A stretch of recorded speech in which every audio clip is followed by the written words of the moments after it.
Let's do a little news roundup today. Let's do a little news roundup, shall we? Shall we? First story of the day. This isn't a story. Yeah, there you go. New race swapped Snow White actress Rachel Zegler is an anti-police activist. Says she is to blame for never-ending racism. I don't usually comment on these kinds of, yeah, they're changing a white person to a Hispanic person, or they're changing a white person to an Asian person, or I don't, because I don't. You'd have to be outraged all the time, and I don't really feel like being outraged about such stuff. Does it bother me? Maybe a little, if being honest. The willingness to change the myths and legends of European-derived cultures to have people who are not in those cultures represent them. I mean, I see that as an issue, but it's one that we're not going to win right now. You're not going to win by just shouting on the internet about it. You have to actually make good art and demonstrate something better. That's my take, anyways. But the real problem with this person is that you basically have these people who are lying about people, who are saying without any fear of reprisal their heinous opinions, and no one does anything about it. You see, cancel culture only goes one way right now, because conservatives aren't willing to cancel people over things. They're not willing to say, you know what? Your opinions are out of bounds. You're calling someone a white supremacist, racist murderer based on nothing, based on no evidence. In this case, a young man in Kenosha, Wisconsin, I think you know the one I'm talking about, is ridiculous and it's heinous. And you ought to not be able to, we ought not to support you. Now, whether or not you're going to call for her, the company that's employing her to fire her, that's your decision. But ultimately, you have to make the decision that I'm not going to support these companies that are platforming people like this. The left is doing it, and you're not willing to. Why? Free speech. You don't have to accept someone's speech. You don't have to listen to it. But you continue to go to these movies, Marvel movies, Disney movies. I'm going to go see this new Snow White so that I can tell everybody how crappy it is. Why not just not see it in the first place? What benefit is, what benefit is it to you to go see a movie that you know you're going to hate? You go in with the premise of hating it so that you can dunk on it on Twitter to your 200 followers, maybe get 10 retweets and 20 likes. Is that worth it? Is that worth supporting the company that you claim to hate? The people that you claim to think are ruining culture? That's why I don't do those types of reviews very often. If I don't like something, I'm not going to waste my time going and seeing it to talk about it. I try to go into the movies that I see with an open mind of enjoying something. When I watch a Disney movie, it's because I'm hoping that this is the time when they're actually going to make a new good movie again after a bunch of failures of going off the rails into garbage. Mediocre films at best. I'm hoping for a return. But I'm not constantly going in, I need to dunk on this. That's why I said a few weeks ago I was going to do a Raya and the Last Dragon review, and I've had trouble getting around to making it because I'm trying to actually put together my thoughts of why I think it's not a very good movie, why I don't think it's a very great fantasy movie, a very great Disney movie. It takes a little bit of nuance to actually provide a good substantive review of something. But I digress. Here's the next news story.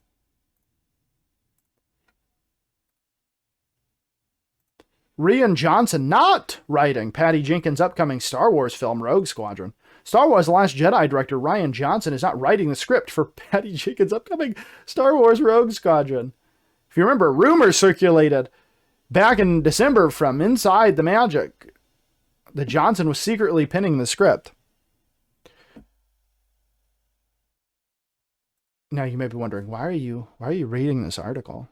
Because it illustrates the kind of thing I'm talking about. You have these rumor mills, you have these channels that are dedicated to just peddling rumors or talking about, oh, Rian Johnson that everyone hates is going to write Patty Jenkins' new Star Wars movie that she's directing, and I care who Patty Jenkins is. I know who she is, and I hate her because she made terrible films.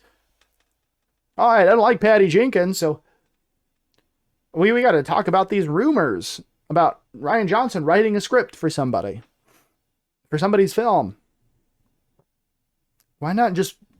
Why are we reporting on rumors, speculation, things that might happen in the future? If you want to make a substantive review of one of these movies that you hate and tell why it's bad, why you don't think it works, and demonstrate, make a cohesive, coherent argument, I'm willing to listen to that, even on things I don't like. But usually when I push back on somebody who says, I hate that movie, it's bad, they don't have a good argument when they're presented with some alternative viewpoints. They're like, bah, just my opinion. Oh, okay, well then, why are you ranting and raving about it? And every time it's brought up, you talk about how terrible it is. And how you hate Star Wars: The Last Jedi. I don't know, I thought it was a C- movie. I've never thought it was all that great, even from the first day I saw it. I didn't need anybody to tell me that. I knew it from the minute I saw it. I came out of there like, C. Then I saw it again. And everybody around me, all my friends were like, oh, I love it. I love Star Wars. And I was like, man, it's a C movie, man. It's not that great. And then we talked about it, we discussed it, and they disagreed with me, and then we went on with our lives. But we didn't just then like, oh, well, what's the rumors about the next movie? I need to know. Because it doesn't impact our lives right at that moment. You can only deal with actual things that exist. When you start going into these rumors, oh, what's going to happen? Oh, is this person going to do this? That way lies madness. Then you have to write an article about Rian Johnson not writing a script. He's not writing a script. We were wrong about the rumors. Kathleen Kennedy's getting fired. How many times is Kathleen Kennedy going to get fired? The impending doom of Kathleen Kennedy. Jon Favreau's won. He owns Lucasfilm now. George Lucas is coming back to Star Wars. Oh, but he hates Star Wars, and he hates the fans, and he hates Disney, and doesn't want to have anything to do with it. Oh, but actually he does. He's going to come back and make his own trilogy, and it's going to be they're going to reboot it, and none of the stuff that happened in the new trilogy is going to have happened. It's a totally different timeline. And yet none of it pans out because it's not real. It's not a thing that's ever going to happen. It's just rumors, speculation. That's all you care about? Oh, wait, what might happen? You know, there's like a whole history of multiple countries and cultures around the world with art going back thousands of years. You could maybe explore some of that. You could maybe spend some of your time discovering the things of the past and trying to figure out why things were good, why they were influential.